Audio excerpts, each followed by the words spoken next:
Racer Nation, good to be back for episode 2 of Courtside with Coach Prohm. Here in the Hall of Champions, Murray State's Hall of Fame and Hall of Distinction room.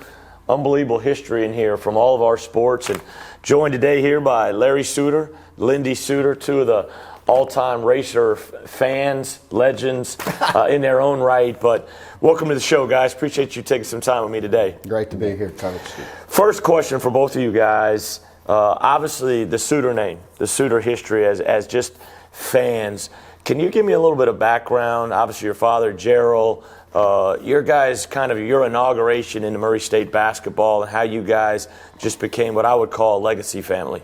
Well, obviously, Dad was key in us becoming so involved, but it actually goes further back than that. My granddad was taking our dad to the ball games when he was young, just like Dad did us, and we just grew up watching racer basketball. Yeah, I think it's kind of neat that actually my dad's dad took him on the road to follow Benny Purcell.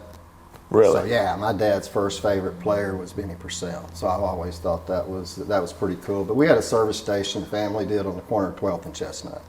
And of course that's right there on the campus, so all the coaches, all the players would get their gas there, and I don't know if they paid for it or not. Did they? I don't remember. I think we're out of the NCAA. That's too long ago. Okay, that's too long ago. So we'll get by. We had to stop that. The NCAA. Well, we didn't have to worry about tickets then. Yeah, when Twitter came around, and it stopped. Yeah. So, hey, did you tell me? Did I hear this right? Correct me if I'm wrong. You said something one day you were over at the office about being in the gym for every championship banner, maybe, or all but the first one. Yeah. And of course, Dad was there for that one. Yeah. So that's really cool. Of course, we hung our first one. I guess what was that? 64. Yeah. The 63-64 season. You're talking about the NCAA tournament? Yes, Yeah. NCAA tournament banner. And of course, I did not get to go to that game, but I remember it well. I probably wasn't about 6, 7 years old, but I was in my grandmother's den. My dad and Carlo.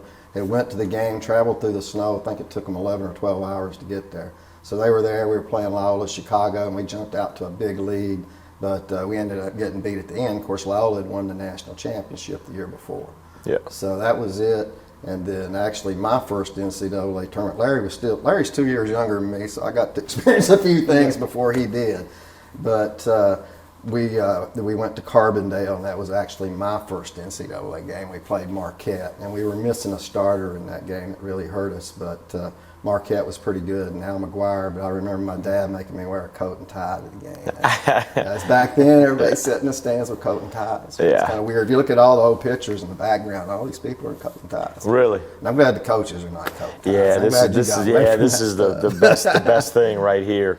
But no, obviously, just thanks so much for all your support over the years, on and off the floor, with the coaches, with the players.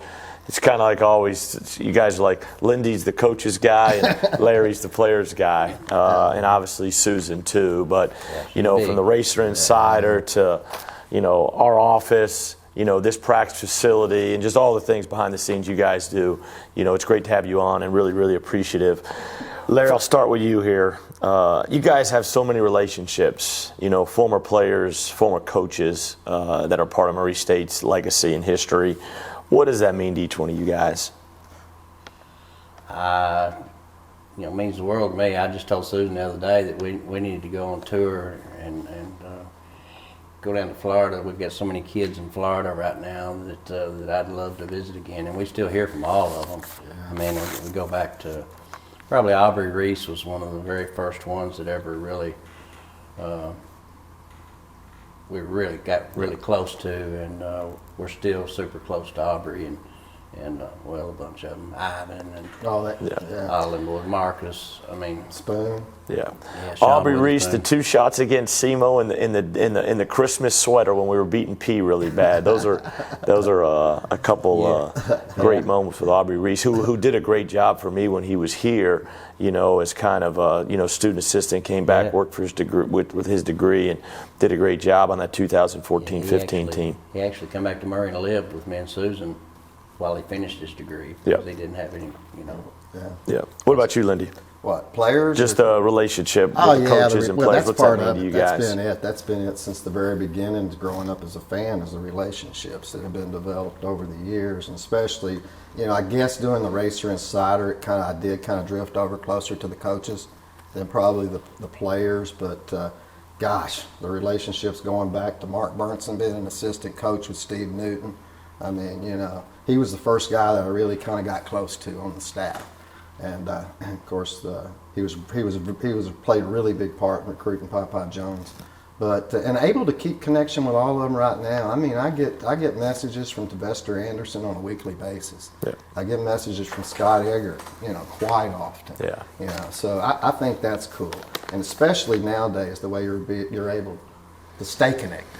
I mean, there was a time when you couldn't stay connected like that. Yeah. But now you can through Twitter, through social media, just through all the avenues. Being able to watch them play on a nightly basis and cheer for them too. Yeah. When they leave here. I think what's really cool about this program and the setup here and in our history here is so many of these former players and coaches, they follow it. I mean, we win. Scott Edgar's texting me. Yeah. You know, Tavester was back for the Hall of Fame weekend. Obviously, you know, the relationship I have with Coach Kennedy and Matt, you know, and those guys. But, you know, campaign Zooms with our guys a couple weeks ago. Ja Morant's retweeting games after we win. Isaiah Cannon's texting, hey, can you get tickets for my family to come watch the game? And it's Juwan Long. And, I mean, you go down the line. I mean, there's just Vincent Rainey came to the game the other day. I love that. Lamont Sleech is coming to the Bellarmine game. It's just it's such a unique thing to watch how much pride these former players and coaches, you know, take in what they did here and how much this place means to them. Talk about some best moments here, okay? Best moment, Racer Arena. The best moment you remember from Racer Arena. Me? Both of you guys. Larry, you'd start.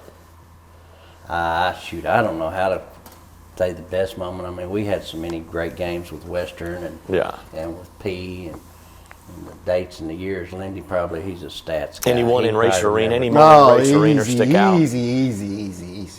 It's not even close. Murray versus Western, early 70s. Jim McDaniels, and they walk in number 4 in the nation. The Racers are ranked number 18. Place is packed to the rafters. I'm there as however old I am, 12 years old or whatever. My nose is up against the door at 5 o'clock.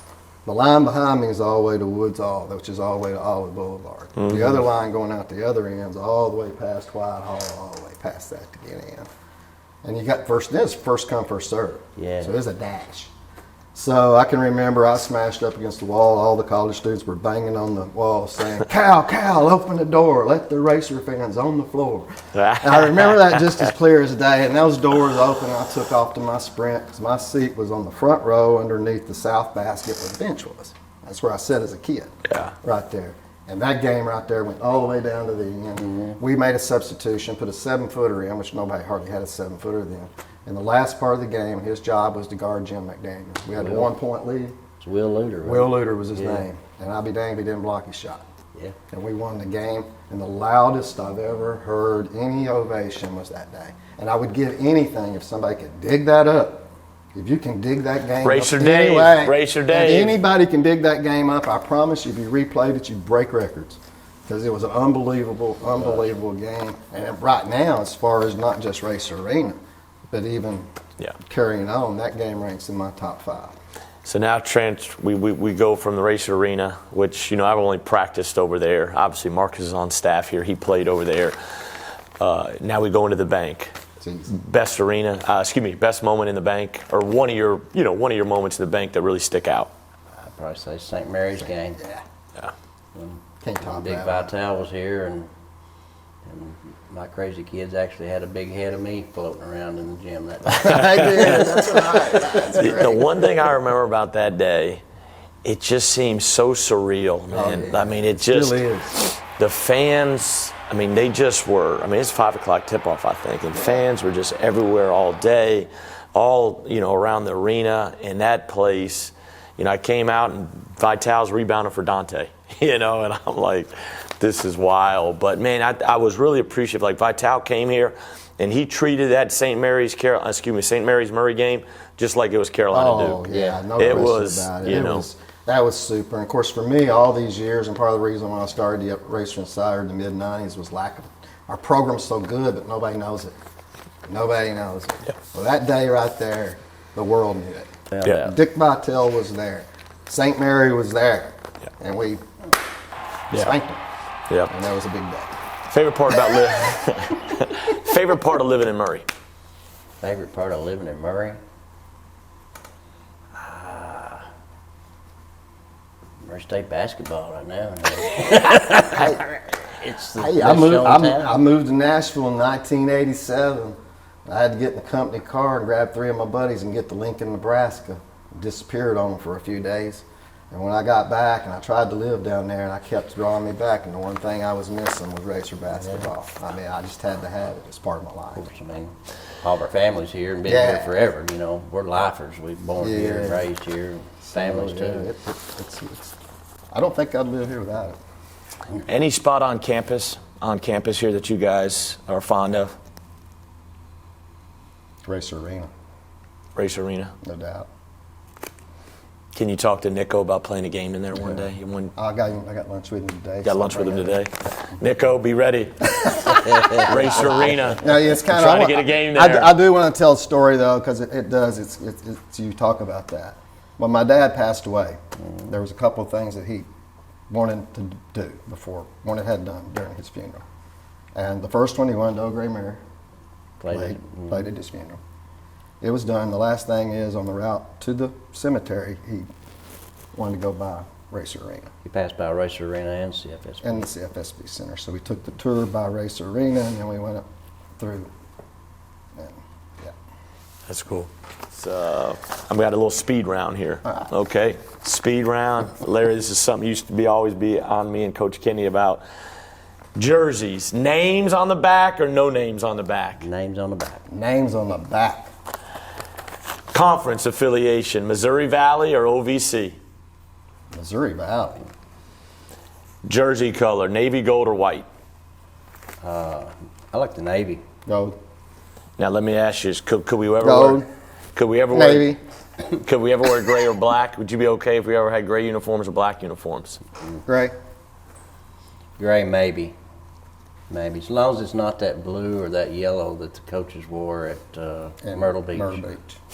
That's old Moorhead blue. That's that old Moorhead blue. I didn't want I to thought that was Moorhead for a minute. I thought Dane Cosmetics is done forgot what. I didn't want to be a complainer, but I wanted to call somebody so bad and say, "What are they doing wearing?" You know us That well look- enough that you could have called. Was that a throwback? The light blue was a throwback. I thought it was. The light blue was a 'Cause we throwback. actually had a team that Yeah, wore yeah. those. Oh, Ron Yeah, Green. the light blue. Ron The Green light did blue that. was the throwback. Jack's in the back here if we want to bring him on here to ask about the gold. I love the gold. All right, day The game or yellow. night? What day game or night game? Night game. Saturday day game, obviously.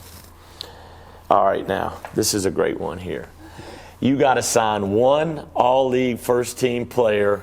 Who you sending out there to go get him? Scott Edgar or Mark Godfrey? Dog. Listen to him. Repeat the question. One player, you got to go sign one first-team all-league player. Who you sending out on the road with you to go get him? Scott Edgar or Mark Godfrey? Sylvester Anderson. Pastor Anderson. I'm sorry. I'm sorry. You asked you put the wrong guy in there. All right. yeah. We're going with T. Yeah, no, that's good. Yeah. T, you're right. I should have said Okay. T there. All right, old logo or new logo? I like that old logo. No logo. I like the new logo. Racer and Suiter. Yes. Talk about how that kind of developed. Yeah, that was pretty neat. Frustrated with the national media when we were having all these good teams. We were just breaking into the scene in the early 90s, won the game against NC State. You didn't have media, you didn't have Facebook, you didn't even have GoRacers.com. You had no way to get the word out. And I just thought our story wasn't being told. I thought we had a lot of great players that weren't being covered properly. And so Mark Godfrey was the coach, and of course he was Mr. Big Time. He was, everything about him was big time, and he became close friends with me. And in that first year, I told him what I wanted to do, and he says, "Man, that would really help us if we had that. Nobody else in the league has it." So I got on the phone call. Me and Steve Parker, Don met out of his house around the kitchen table. The show The Insider came on TV in the background. I said, there's the name, Racer Insider. So that's how we came up with the name. I called about 12 businesses to pay for it. First night in Race Arena, we had them on sale for $1. And I remember going to the house after we won. Godfrey came over, and I had about $463 bills on the kitchen table. And then, of course, we had a subscription form in there just to see how I'd play. And people loved it, and we started getting subscriptions. I get a really good story in the 90s. I got a subscription from San Diego, California, and the name on it was Gene Ray. I said, who in the heck is Gene Ray from San Diego, California, subscribing to the Racer Insider? Well, and now we're sitting in Gene Ray facility. Yeah. And I've often wondered how much a part the Racer Insider played in that. Yeah. Because he got it 8-10 times a year. Yeah. Back when he couldn't check Twitter, he couldn't check social media. Yeah. So that's how it came about. And man, I had a blast with it. We're close to bringing it back. The big thing is getting it to where people can read it. And the Ledger and Times has agreed to put it in all their papers when we decide to do it. Timing is the thing right now, trying to figure out when to bring it back, because I miss it and other people miss it too. I know the players miss it. But Yeah. hang on a while. I mean, in John Morant's office, the Racer Insider's hanging. Yeah. I mean, that's Yeah. pretty good. Talk about your historical Murray room that you've just got a lot of obviously legendary, jerseys, moments, some iconic stuff. But talk about in your house, the Murray room. I guess it started with Aubrey Reese, and from that point on, and everything, players would just bring me stuff and give me stuff because they wanted their stuff hanging in my room. Kind of unique. I've got a championship ring from your year. Zay Jackson shows up one day, and a lot of people didn't really get to know Zay, but Zay was actually a really great kid. Yeah, he's one of the best. And shows up, and he has his championship ring, and so I've got his championship ring in there. But as they bring this stuff, Isaac Miles, I've got his senior jersey that was given to him at the Banquet. banquet. But they all know that I'm just storing it for them. Yeah. I told Isaac when he grew up, he could come Is back. that going to happen? Isaac's still on that Is that journey. gonna And he ain't happen? grown up yet, but he's made great strides. Oh, yeah. Yeah, he really He's a has. good boy. He was a tell you what. hey, there's a player that turned around the program. Man, I'm telling you what, and I'll talk about it, this last decade's been surreal. Decade and a half. Yeah. And Matt, obviously kind of finished the Yeah, OVC yeah. with a little bit of a mic drop, 20-0, brink of Sweet 16, all the great stuff he did. But when we got here 16, 17 years ago, and we had 3 players on the roster, and we're trying to get the program back up to what y'all expect it to be. And they had just come off the great game against Carolina in the NCAA tournament. I thought there's 3 players that got us back where we needed to be. And it really started with Isaac Miles. He was the heartbeat of what got this program back where it needed to be, from how Coach wanted to play, how Coach wanted to operate, how he wanted to do things. But you put Isaac Miles out there, and then Ivan Aska coming in as a freshman, and Jeff McClain coming in as a junior college transfer. I thought those 3 guys, toughness, ability to compete and defend and embody what Coach Kennedy was about, I thought that triggered this really, as good as this program's been from the 50s to now, this last decade, because of social media, because of the attention, because of the national television stuff. This last decade's been surreal, with Ja and Cannon and Payne and the tournament wins and draft picks and top 25 rankings. But those 3 guys, if I had to go back, man, I'm putting it on those 3 guys. Oh, yeah, no question. And that's when we get caught up talking about all the greats, but all these guys right here, we don't do what we do without them. That's right. Man, you're talking about, those guys, you can go back into the 70s and the 80s too, and there's players just like them. I mean, Steve Newton had Chris Odman. You know, heck of a dang player that you don't talk about much. And then, like you said, you got the Vincent Rainey's out there, Yep. and the Cuthbert Victors. Yep. Isaiah Kenna didn't start his junior year. Right. Don't remind me of that, all right? You know how many That discussions could we have had been about that. debatable. And he made first team all league. All league. Coming off the bench. Because, you know, he might miss a defensive assignment on one end, and he might sit over on the bench. But during that other, if they left him in, he might have made 3 threes at the other end and outscored that guy 9-2. Or he might have made that 3 too early in the shot clock. But here's where I'm going with this. Here's where I'm Made that 3 too early in the shot clock. Here's where I'm going.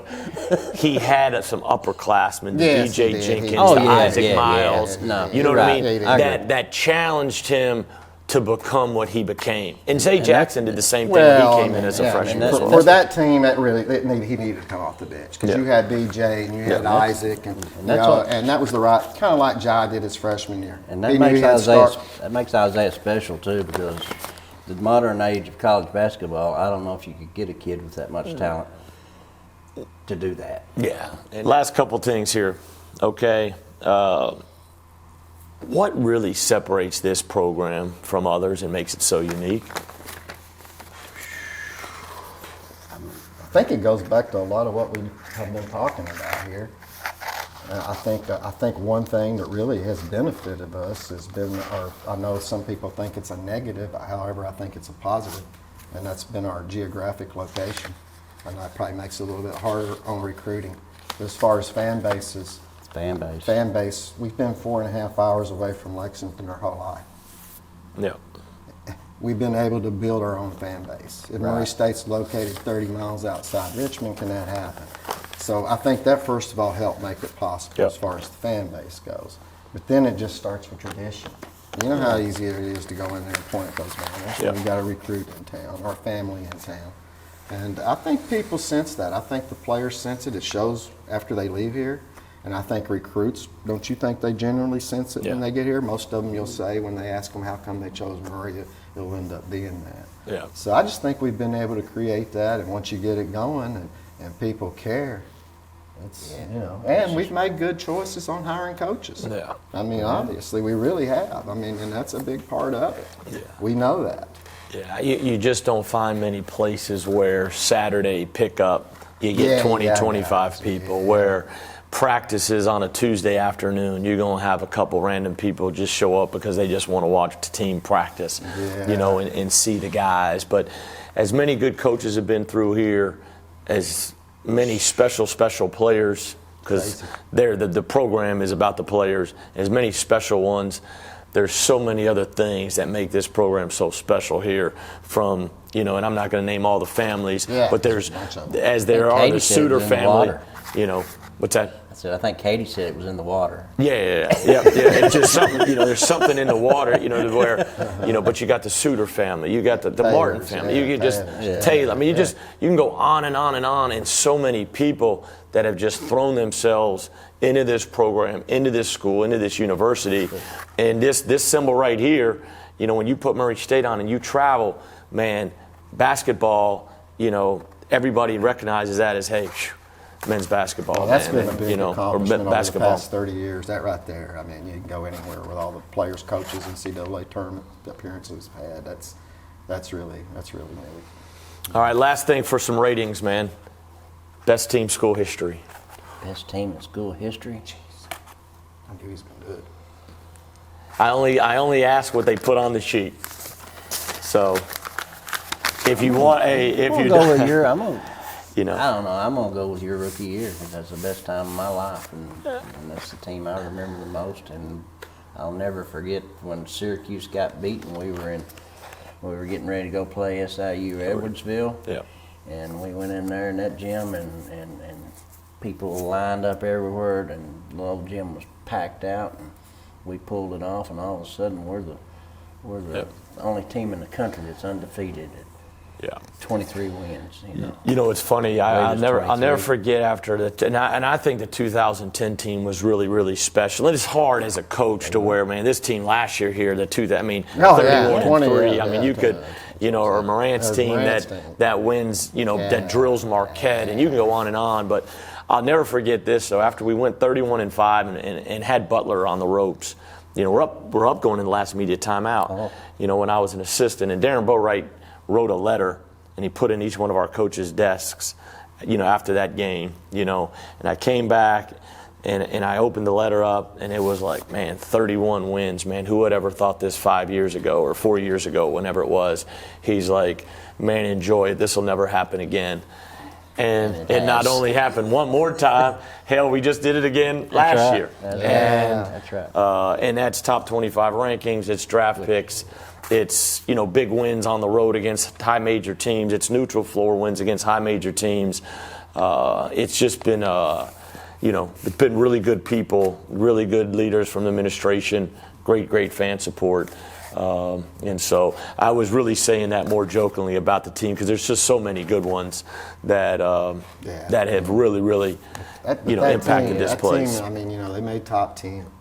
That's I mean, Right. we're 7th in the nation. That's hard to go against. You know, if you're looking at it from which one, you know, was maybe. They were so good and so highly ranked that when we went into Louisville to play in the NCAA tournament, there was not near the excitement over the win. Yeah, Colorado, because we actually kind of like beating Texas A&M. We walked in that, it's we kinda walked like in that gym knowing we were going to win. Yeah. We didn't, you know. Whereas when we went to out of San Jose, because that was a great time too. Yeah. We wasn't expected to win that game. Yeah. And when you're not expected to win that game and you pull it off like Yeah. that, the excitement is obviously Yeah. more. That's pretty exciting. But and then the Marquette game at Louisville. Yeah, we Dante should've had won broken. it. Yeah, if he had broken, Could have won it. Yeah. That's But we run into some players now. Ah, Yeah, Crowder Jay now, Crowder was pretty Well, good. you can go back in history. I mean, we go down to Atlanta, Georgia, and play Alabama, and it's Latrell Sprewell and Robert Rory. We go down and play North Carolina with Sheed Wallace and Jerry Stackhouse. And Michigan State, man, had Steve Smith. Did they have Steve Smith? Did Yeah, Michigan that's State when we went have? into overtime. Those are so many great moments. That's what's so great.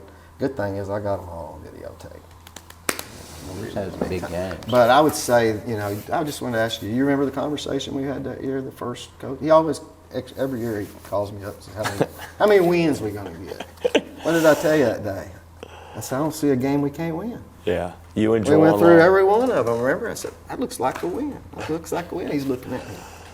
I 20, knew. well, you got us 20-0. Yeah, So, yeah, looked like 20-0 team, man. yeah, and we almost job. did it. Yeah, we almost did it. So, but thank you guys so much, man. First off, thanks again. Just what you do for this program, what your family means to this program, how you look after us as a coaching staff, our program, and most importantly, our players. It's obviously been a great ride, and we're off to a good start. The only thing I was worried about is like, dang, we got to start 2-0 in league play. And so we when did. we do this show, everybody's in a good mood. Oh, yeah. We started 2-0 and got the Player of the Week. Yeah. Congratulations to weekend of the Rob league. Perry, Come on now. and then Jacoby Wood. Got the girls one too. Got Yeah. both of them. We got them both. Yeah, and Rochelle's doing an incredible Hey, that's a job. fun team to watch play right there. That Caitlin might be. She's something. She might be an All-American. Yeah, she's done a terrific job. You know, here had a tremendous year last year. Brings back a really good team, and you know, good guard play, good post play. You know, she's her gone team's from been fun when to watch. She first got here, we were getting waxed at Martin. Yeah. And she just waxed Martin. But So there you go. yeah. So, all right, we'll be back soon with the next episode of Courtside with Coach Prohm. For Larry Suiter, Lindy Suiter, all the Suiter family, and all of Racer basketball. Thank you, and go Racers. Go Racers.